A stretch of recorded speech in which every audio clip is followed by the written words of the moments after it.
Muy bien, hemos regresado a Radio Inepola en el programa de especiales musicales. El día de hoy estamos hablando de la historia de Soda Stereo, adornada con sus grandes éxitos, obviamente. Vámonos directamente con la historia, que falta mucho, por cierto. Le paso el micrófono a mi primo Alex Muñoz. Gracias de nuevo. Ok, vamos ahora con su tercera producción, que se llama Signos. Después de su consagración en el país argentino y de la salida de su país para convertirse en la primera banda de rock en español que tocaba en el extranjero,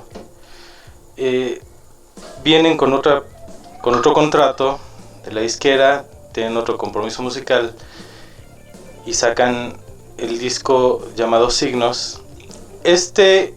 Si bien el de Nada Personal fue el que hicieron como que más rápido, en este tenían más presión de tiempo. Sí se tomaron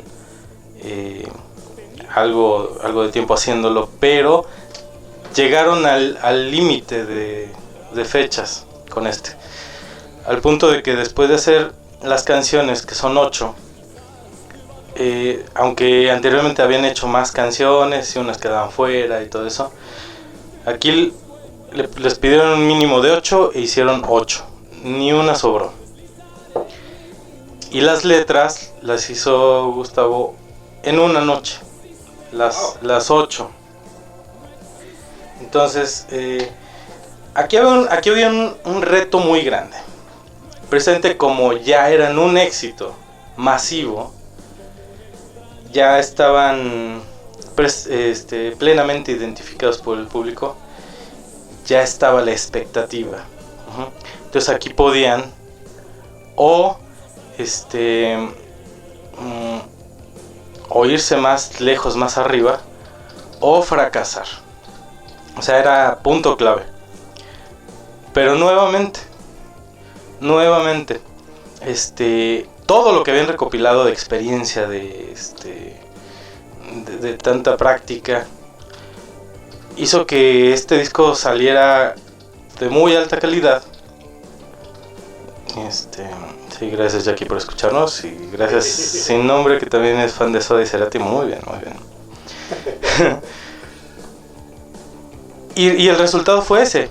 Fue totalmente lo que esperaban de ellos, algo mejor a lo que habían hecho. Todavía más profundidad en las canciones. Lo que comentabas, el cambio abismal entre disco y disco. Sí, nuevamente mostraron algo muy diferente a lo que habían hecho. Con este disco vuelven a pisar escenarios muy importantes, e incluso es la primera vez que salen a México. Esa era una presión muy muy grande para ellos, pero fueron muy muy bien recibidos. Y otro escenario muy importante en donde fueron un éxito rotundo fue el del Festival Viña del Mar. Ese festival es histórico, o sea, en cuanto a la música de Latinoamérica es histórico. Y es ahí donde surge un concepto muy muy muy conocido entre los fans de Soda Stereo, entre los que conocen la historia. Surge la soda manía. Lo que tenía Soda Stereo es, creo que estoy diciendo mucho así esta frase, lo que tenía. Pues tenía muchas cosas, obviamente. Pero era eso. Les platico que fuera del aire, estoy platicando aquí con Héctor, con Manesaurio, que la estructura de este programa no se presta para al parecer, en ningún otro grupo. No. La variedad de sonidos. Es lo que le decía yo a él, que esto sí es el ejemplo de lo que propiamente es la evolución. Soda Stereo sí evolucionó conforme pasaba el tiempo y conforme hacían discos. Exploraron y desarrollaron. Por eso al principio del programa yo mencionaba que independientemente de qué tan conocidos sean, porque hay mucha gente, o la mayoría de la gente no conoce más que los éxitos, o sea, su obra completa es totalmente desconocida para la mayoría de la gente. Lo que tuvo Soda Stereo era que la calidad y la evolución en sus producciones hicieron que su crecimiento fuera, hoy lo llamaríamos viral, pero con la diferencia de que lo viral es casi inmediato. Antes era por recomendación, de boca en boca. Así se extendió Soda Stereo, pero realmente así se extendió rápidamente. Pues recordemos que no existía obviamente ni el internet ni nada, y además no tenía el respaldo de la comercialización como otros artistas. Aquí en México tenemos el ejemplo clarísimo de los grupos impulsados por Televisa. Salían de la nada, eran altamente publicitados, tenían 1 o 2 hits, sacaban otro disco, algunos sí sacaron más discos, pero invariablemente desaparecieron. Y no fue por un retiro voluntario, como el caso de Soda Stereo y de muchas bandas que sí fueron importantes, en inglés incluso, sino porque al público le dejó de gustar, punto. Ya no vendieron, entonces ya no gozaban del respaldo de las casas productoras, ni les invertían tanta publicidad, sino ya se iban al que sigue. Y eso nunca pasó con Soda Stereo. Soda Stereo era del amigo que empezó a escucharlos, que se empapó de todo lo que habían hecho hasta el momento y se lo recomendaba a su otro amigo, y así se iba extendiendo a su vez. Pero sí fue muy rápido, sobre todo tomando en cuenta ese tiempo, las limitaciones y la falta de respaldo comercial. Entonces, por eso la mayoría de la gente no conoce su obra completa, pero los que la conocen saben que no hay nadie mejor, porque y lo vamos a seguir viendo en las muestras, en los samples de las canciones de cada disco, como eran diferentes, como todas son muy buenas. Bueno, tal vez también compartan esta opinión, ya lo verán. Pero no hay otra banda que haya evolucionado. Todas las demás bandas, todas las demás bandas de rock volteaban a ver a Soda Stereo, qué era lo que hacía. ¿Por qué? Porque entonces ya sabían que seguía. O sea, las riendas del rock en español las tenía Soda Stereo. Pero era por esa calidad y esa evolución. Entonces por eso eran los mejores. Los críticos y conductores y todo eso siempre se refieren como una de las mejores bandas, una de las bandas más importantes. Nunca nadie tuvo el valor, digamos, de decir que eran los mejores. Yo recuerdo en un programa de Telehit cuando Gustavo Cerati estaba en coma. Para los que no conocen a Soda Stereo, Gustavo Cerati ya se murió, por cierto. Ya cuando estaba en coma, un par de años antes de morir, un conductor de Telehit en un tributo a un especial de los premios, en la sección del tributo a Cerati, lo presentó como el que ocupaba las primeras páginas del libro del rock en español, pero agregó, si no es que la portada. Okay. O sea, eso fue lo más cercano a reconocer, sí. Por parte de medios, por parte de conductores, de críticos, de reconocer la calidad de Soda Stereo y cómo de verdad eran los mejores por hecho, no por gustos nada más.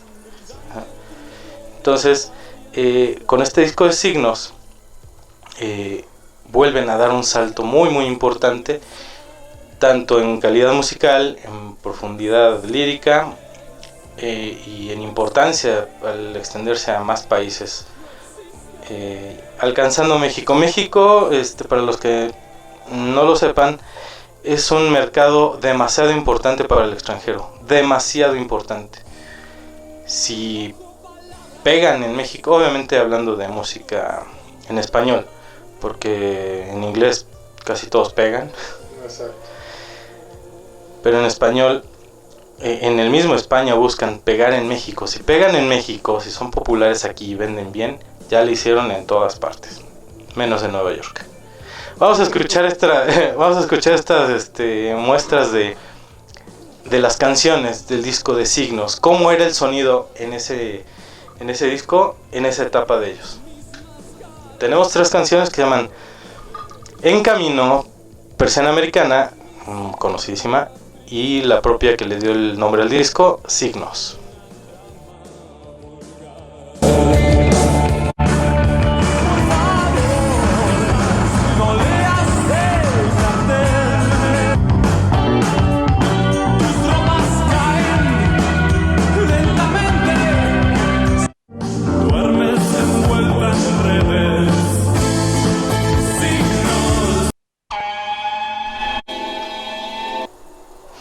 Ok, entonces, como nos hemos fijado, la diferencia del primer disco, muy simplón, muy austero.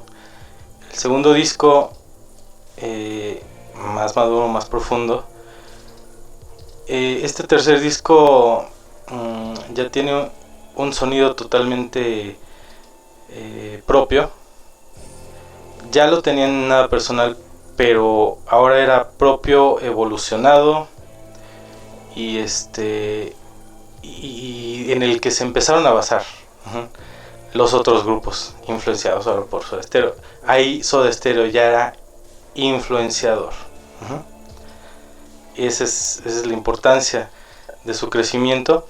Todas las bandas, si se fijan, es el año que empiezan a salir otros. Sobre todo, por ejemplo, es el año que salió Caifanes, en el 87. Sí. Ajá. Entonces, con Caifanes surgieron muchos otros grupos. Entonces, de hecho, cuando vinieron a México, colaboraron con Caifanes. Okay. En su disco de ¿cuál era el donde sale La Negra Tomasa y La Bestia Humana? Ay, Dios. Creo que era El Diablito. Sí. No, antes. Era uno antes.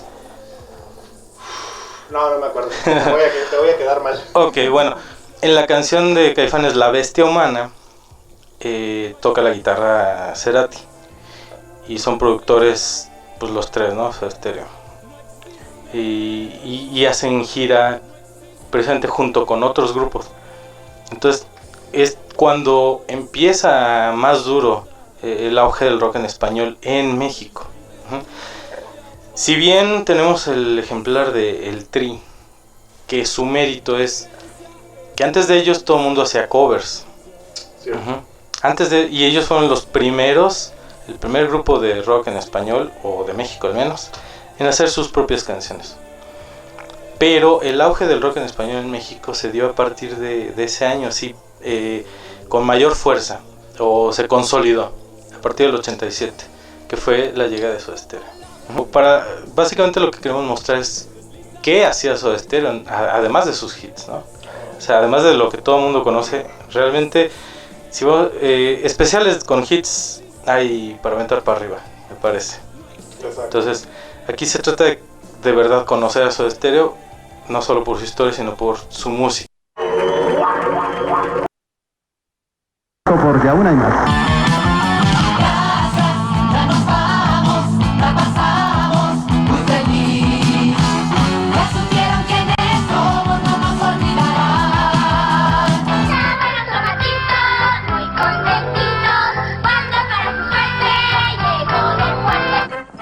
Hormiga atómica.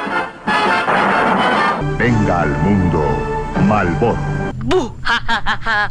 No, fija. Sintieron mello. Ñaca, ñaca.